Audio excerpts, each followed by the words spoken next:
तुलसी के पास दिया जलाने से क्या फल मिलता है? एक बार माता लक्ष्मी भगवान विष्णु से पूछती हैं, हे स्वामी, तुलसी के पास दीपक जलाने का क्या महत्व है और रोज शाम को तुलसी के पास दीपक क्यों जलाया जाता है?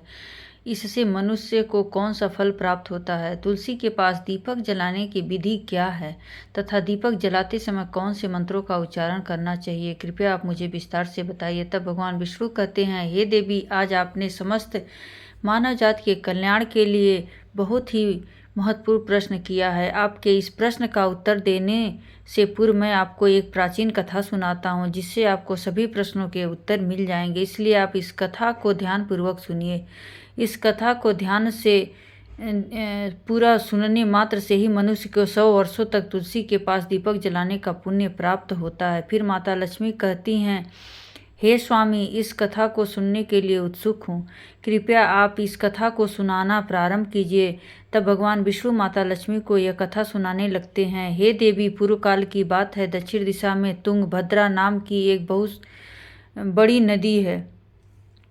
इस नदी के किनारे पर हरिहरपुर नाम का एक अत्यंत सुंदर नगर बसा हुआ था। उसी नगर में काशी नाम के एक ब्राह्मण निवास करते थे। वे अत्यंत गुणवान, चरित्रवान, धर्म कार्य करने वाले तथा वेदों के मार्ग पर चलने वाले थे। उन्होंने समस्त शास्त्र का अध्ययन किया हुआ था।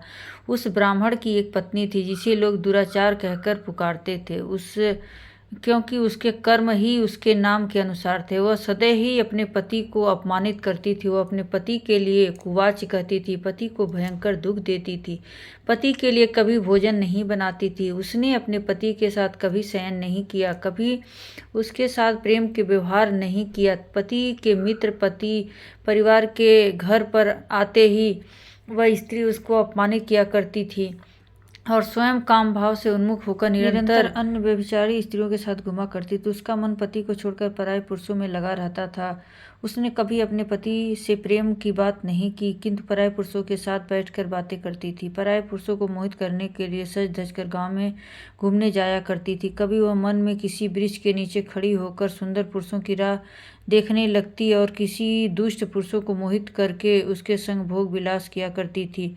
फिर एक दिन वह दुराचारी स्त्री वन में जाकर एक वृक्ष के नीचे खड़ी हो गई। उसका चित्त काम से भरा हुआ था। वह किसी सुंदर कामी पुरुष की राह देख रही थी, किंतु बहुत समय निकलने के बाद भी उस स्थान पर कोई पुरुष नहीं आया। इसलिए वह अत्यंत दुखी हो गई और प्रियतम की खोज में इधर उधर देखने लगी। उस दिन उसका सारा परिश्रम व्यर्थ हो गया। वहाँ खड़ी होकर वह नाना प्रकार की बातें कहकर विलाप करने लगी। हाय हाय, आज तो इस मार्ग से कोई भी सुंदर पुरुष नहीं आया, तब मैं कैसे अपने काम वासना को शांत करूं? आज की रात कैसे बीतेगी? वह जोर जोर से विलाप करने लगी। उस जंगल में एक भयानक बाघ निवास करता था। वह पापिनी स्त्री की आवाज़ सुनकर वह जाग गया और उछलकर उस स्त्री के भक्षण करने के लिए उसके पास आ गया। उस भयंकर बाघ को देखकर उस स्त्री के पसीने छूटने लगे। वह भय से थर थर काँपने लगी। वह स्त्री कुछ इतने में उस बाघ ने अपने पंजे से उसे घायल कर दिया और वह स्त्री जमीन पर गिर पड़ी। जमीन पर गिरते हुए स्त्री चिल्लाते हुए बोली, हे बाघ, तू किस लिए वहाँ आया है? मुझे क्यों मार रहे हो? मैं अपने प्रियतम की खोज कर रही हूँ, तुम मुझे छोड़ दो। मेरा भक्षण करके तुझे क्या मिलेगा? उस स्त्री की बात सुनकर वह अचानक बाघ क्षण भर के लिए रुक गया और हंसते हुए बोला, हे दुष्टा, आज विधाता ने तुझे मेरा ग्रास नियुक्त किया है। तुझ जैसी पापिनी स्त्री का भक्षण करना मेरा काम है, तभी तुझे इस शरीर से मुक्ति मिलेगी। वह स्त्री कहने लगी, हे बाघ, तुम कौन हो? मुझे सच सच बताओ, तुम्हें किस कारण से बाघ योनि में जन्म लेना पड़ा और तुम मुझे जैसी स्त्री का भक्षण क्यों करते हो? पहले मुझे सारी बात बताओ और तुम मेरा भक्षण करो। फिर बाघ कहने लगता है, हे पापनी, मैं तुझे अपने पूर्व जन्म का वृतांत सुनाता हूँ, किस कारण से मुझे बाघ बनना पड़ा। तुम काल में दक्षिण देश की एक नदी थी। उस नदी के तट पर एक नगरी बसी हुई थी। उस नगरी में मैं निवास करता था। मैं एक ब्राह्मण का पुत्र था और नदी किनारे बैठकर यज्ञ आदि किया करता था। मैंने उस जन्म में अपने पापियों के लिए यज्ञ किया था, उन पापियों के घर का भोजन किया। मैंने धन के लोभ में अपने पापियों के लिए कार्य किया। जिन वस्तुओं का दान ब्राह्मण को नहीं मिला ना चाहिए, उन वस्तुओं का दान भी मैंने ग्रहण किया। मैं दूसरे से धन लेता था, लेकिन कभी वापस नहीं करता था। इस प्रकार से पाप करते हुए मुझे बहुत साल बीत गए और मैं बूढ़ा हो गया। मेरे बाल सफ़ेद हो गए, आंखें सूज गई, मुंह के सारे दांत गिर गए, लेकिन फिर भी मेरी दान लेने की आदत नहीं छूटी और मैं पाप करता गया। फिर एक दिन मैं धन के लोभ में नदी के किनारे गया और अन्य धूर्त ब्राह्मणों के साथ मिलकर हमने लोगों को ठगा। झूठा मंत्र बोलकर हमने बिना विधि विधान किए ही देवी देवताओं का पूजन किया और बहुत सारा धन दान में ले लिया। फिर उसी स्थान पर एक बीमार कुत्ते ने मेरे पैर में काट लिया और मैं मूर्छित होकर गिर पड़ा। उसी क्षण मेरे प्राण चले गए। फिर यम के दूत उस स्थान पर प्रकट हुए और मुझे पकड़कर यमपुरी ले गए। वहां पर यमराज ने चित्रगुप्त से मेरे कर्मों का लेखा जोखा निकालने के लिए कहा। फिर चित्रगुप्त के कहने लगे, हे धर्मराज, यह ब्राह्मण ने घोर पाप किया है। इसने दूसरों से झूठ बोलकर धन लूटा है, विधि विधान से पूजा न करके झूठ मंत्र बोलकर भगवान का अपमान किया। इसलिए यह पापी ब्राह्मण केवल नरक जाने के ही योग्य है। फिर यमराज ने अपने दूतों को आदेश देकर मुझे नरक की अग्नि में डाल दिया। अनेक वर्षों तक नरक की सजा भोगने के बाद मुझे बाघ का शरीर प्राप्त हुआ और मैं इस दुर्गम वन में निवास करने लगा। मैं अपने पूर्व जन्म में पापों को याद करके कभी आत्मा, साधु, पुरुष, सती स्त्रियों का भक्षण नहीं करता हूँ। मैं केवल पापी, दुराचारी तथा उल्टा स्त्रियों का ही भक्षण करता हूँ ताकि मुझे पाप से मुक्ति मिल जाए। इस प्रकार से उस बाघ ने अपने पूर्व जन्म का वृतांत सुना दिया और उस स्त्री से कहने लगा, हे पापनी, तेरे आचरण से तू उल्टा दिखाई पड़ती है। मेरे अपने पति को छोड़कर तू इस वन में अन्य पुरुषों के साथ भोग विलास करने के लिए आई है, इसलिए आज तू मेरा ग्रास अवश्य बनेगी। इतना कहकर उस बाघ ने अपने तीक्ष्ण नाखून उस पापी स्त्री के टुकड़े टुकड़े करके उसे खा लिया। फिर उस स्थान पर यम के दूत प्रकट हुए और उस पापिनी स्त्री को उठाकर यमपुरी ले गए। वहां पर उसे यमराज के सामने खड़ा किया गया। फिर चित्रगुप्त ने उस स्त्री का लेखा जोखा निकालते हुए यमराज से कहने लगे, हे धर्मराज, यह स्त्री तो अत्यंत पापिनी है। इसने घोर पाप किए हैं, इतने व्यभिचार किया है, अपने पति की कभी सेवा नहीं की, अपने पति को भूलकर पराये पुरुषों के संग भोग विलास किया करती थी। अपने पाप को सुनकर राज ने उस स्त्री को अग्नि से भरे हुए कुंडों में डालने का आदेश दिया। अनेक वर्षों तक उसे उस कुंड में पकाया गया, फिर उसे निकालकर दूसरे नरक में डाल दिया गया।